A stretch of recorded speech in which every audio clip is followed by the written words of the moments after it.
Hi, it's William Moss again, and I want to introduce you to our Gardenieres of the South, Mary Katherine. How you doing? I'm doing great, thanks. Good. Now tell us a little bit about why you got into gardening. How'd you start? Well, I started gardening as soon as I could walk. My mom had me out in the yard, picking weeds, cutting grass, trimming hedges. I've been doing it my whole life. What are you trying to do when you go outside of your garden? Well, I want to make my garden sort of an extension of my home. I want the walls, I want the grass, I want everything to look inviting. You want it to be like a room? Correct. I want it to be just as pretty on the outside as it is on the inside. So what about your garden says Atlanta? What do you like that when you go out there it says, I'm in Atlanta?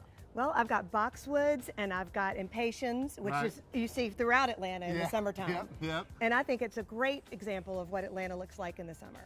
What do you find helps you out in the garden? Well, a hat's always helpful. Right. And of course, a lot of sunscreen and water. Clippers, anything electric I like. Okay. Or anything that has a gas operated power. I like that too. Is it just water or can it also be like Zinfandel and Chardonnay? No, that never hurts.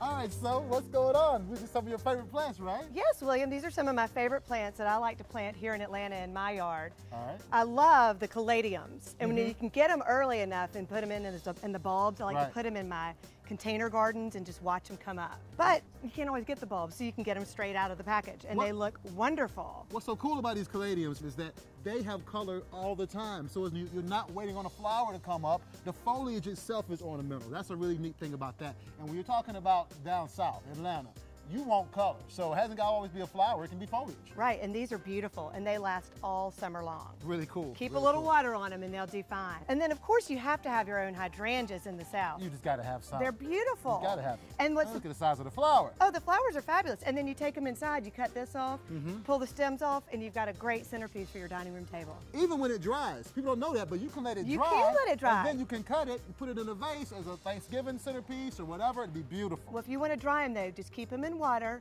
until they're completely dried out. That's it. You know, we can't talk about the South without talking about hibiscus too. Well, those are also very tropical, but they grow great down here. We love these. And then also we've got these limelight hydrangeas. You know, they haven't started blooming yet. They bloom a little later, but I've got ones in my yard that grow 6 feet tall. Wow. Yeah. Wow, see? Little miracle grow. Never hurt. Right. You know we're gardeneers, so we come with tips. That's right. Here in the South, it gets hotter than 10 Hades.